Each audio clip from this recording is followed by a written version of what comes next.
In section 11.1, we're going to review the exponential properties that we learned in Algebra 1 and did again in Algebra 2 very quickly. We need them in order to work with exponential and logarithmic functions. So we had something called the product property that said a to the m times a to the n can be simplified into a to the m plus n.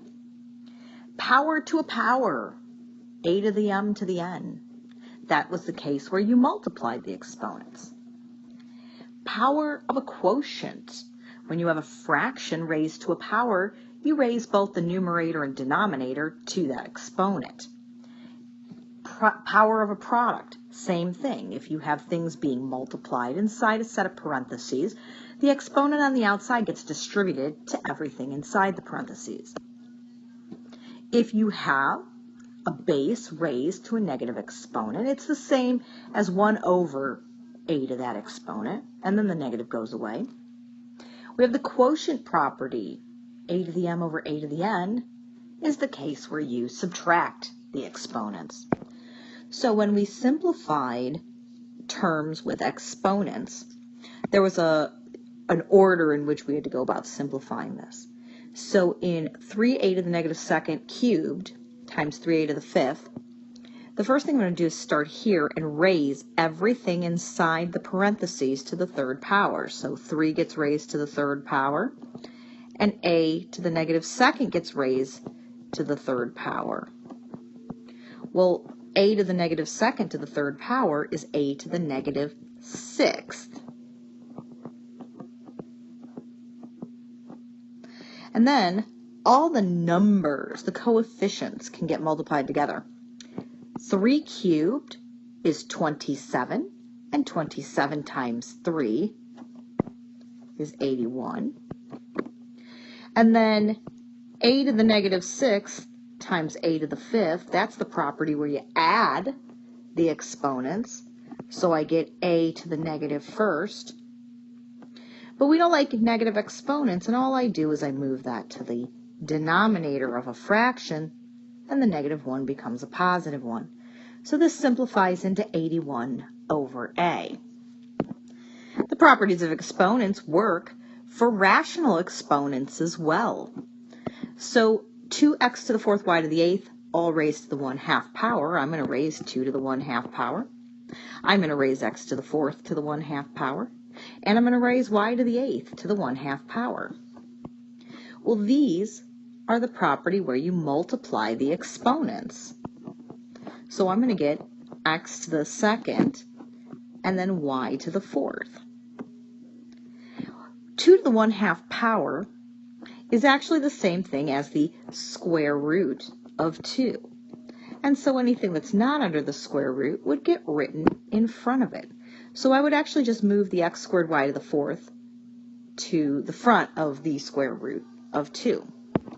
So with that in mind, we learned that when you have a radical, it can be changed into a rational exponent, where the root index, this number, is the denominator of the rational exponent, and any other exponents inside are the numerator. There are two ways of going about simplifying this next problem. One way is, because they're both under a square root and they're being multiplied, I could just multiply together what's underneath the radicals. So m cubed, n squared, m to the fourth, n to the fifth. The nice thing about multiplication is you can reverse the order. So it's like I'm multiplying m to the third times m to the fourth, which is m to the seventh, and n squared times n to the fifth is n to the seventh. So I can leave the answer like this, or I can rewrite the radical as the 1/2 power. And the other way I could have done this is I could have started by writing the 1/2 power. Change that to a 3.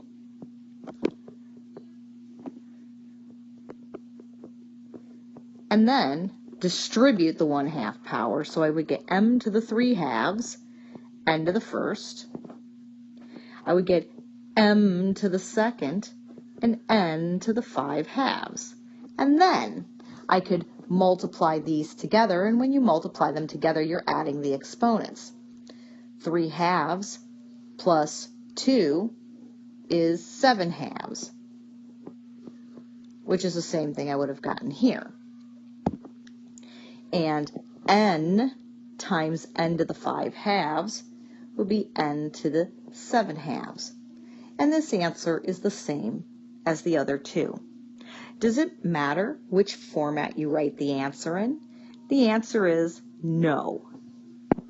These problems get more complicated because it is pre-calculus. We gave you simpler problems in Algebra 1 and Algebra 2. So in this particular problem, I would probably start by writing it as 8 to the n times 2 to the 7th. And then because the denominator has a negative exponent, if you move it to the numerator, the negative exponent goes away. Now, I claim to you that some stuff inside can get simplified. 8 is the same as 2 cubed. And often it helps to rewrite numbers as a prime base raised to a power. What do I mean by a prime base? You know, numbers like 2, 3, 5, 7. 8 can be rewritten as 2 to the 3rd, and so that's going to be 2 to the 3n, because the 3 and the n get multiplied, times 2 to the 7th. And 4 is the same thing as 2 squared. Wait a second. I just rewrote it. They all have the same base. Well, if they all have the same base, then I combine them by adding the exponents. So 3n plus 7 plus 2n is 5n plus 7. And you can write the answer like this, or you can write the answer like this, because the square root is the same as the 1/2 power, in which case it would become 2 to the 5 halves n plus 7 halves. Either one of these answers is acceptable. A lot of times, it's better for us to simplify a problem by rewriting radicals with rational exponents. So I'm going to rewrite the square root of 169x to the 5th with rational exponents. There are a couple ways of going about doing it. You could start by rewriting this as the product, the square root of 169 times the square root of x to the 5th. And then this I can take the square root of. This becomes x to the 5th to the 1/2. So it's going to be 13x to the 5 halves. There are other ways of doing it. You could have started by just, writing 169x to the 5th to the 1/2 power, and then raising 169 to the 1/2 and the x to the 5th to the 1/2. It made no difference as long as you try to simplify this first. If it can be simplified, you need to simplify it.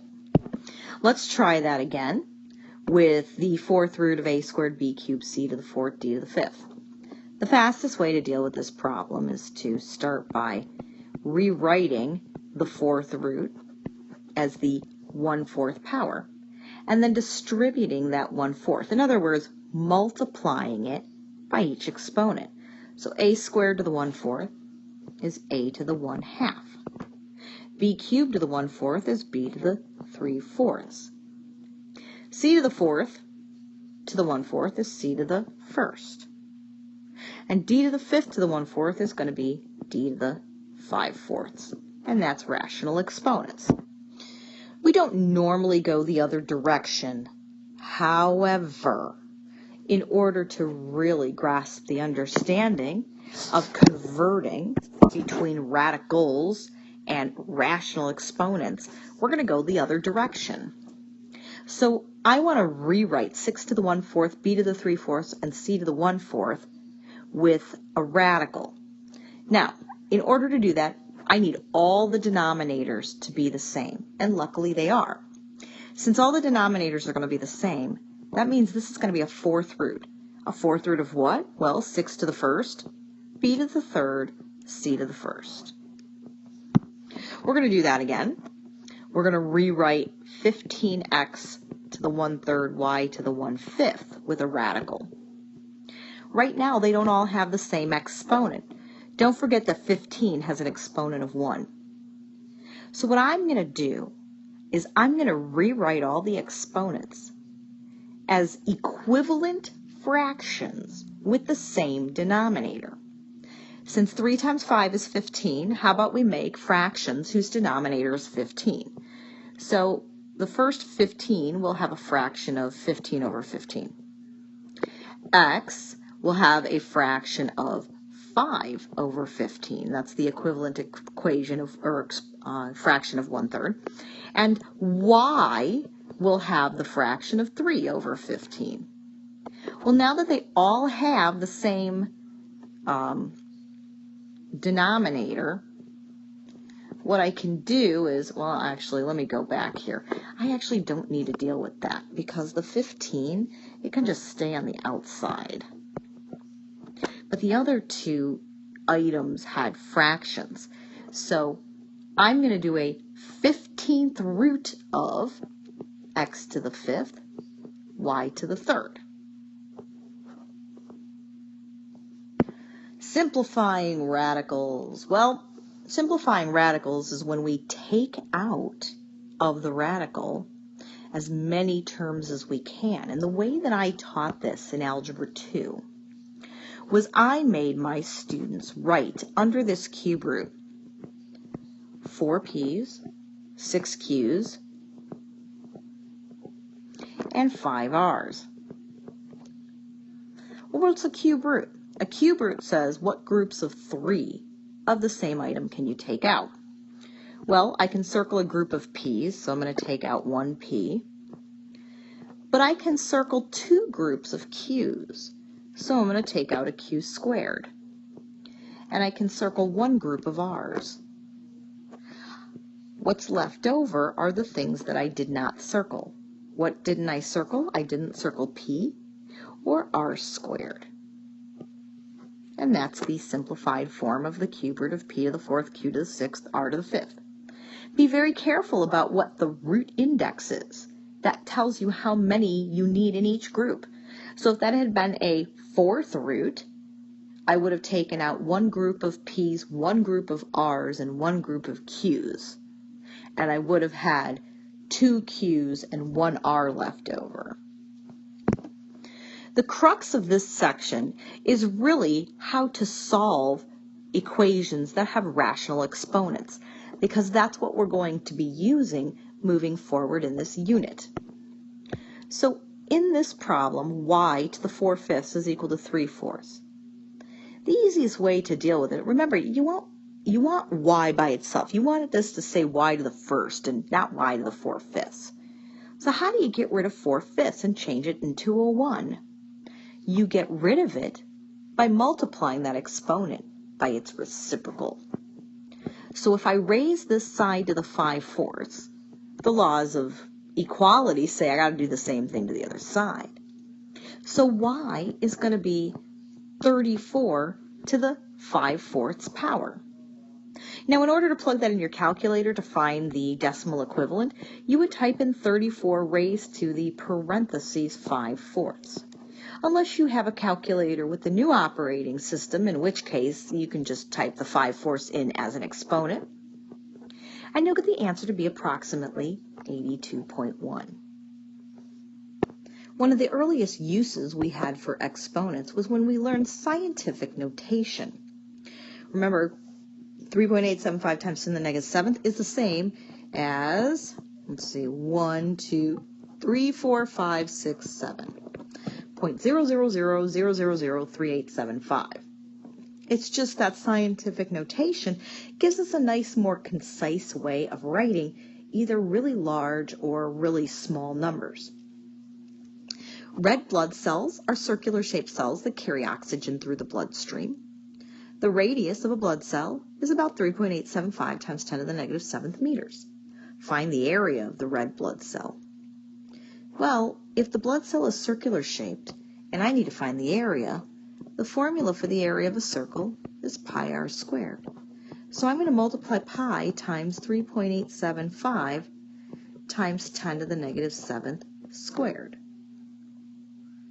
So really what I'm doing here is I'm squaring that scientific notation, that thing that has an exponent. Then I'm going to multiply by pi. Now, you could probably just plug this problem into your calculator, but they want you to understand that squaring this is the same as multiplying pi times 3.875 squared, and then times 10 to the negative 14th. You don't have to do it that way, though. In order to put this in your calculator, you type in 3.875, and then the scientific notation key is second comma. It says EE right above the comma. So when you hit that, 3.875 and then an E pops up. And then all you have to do is type in -7 for the exponent. Well, once you type that in, now I just raise it to the second and then multiply it by pi. And you should get 4.717 times 10 to the negative 13th, and the units of measurement will be meters squared. Remember that area is in square units. And that's a review of the properties of exponents and radicals with rational exponents. And that's going to lead us into working with exponential and logarithmic functions.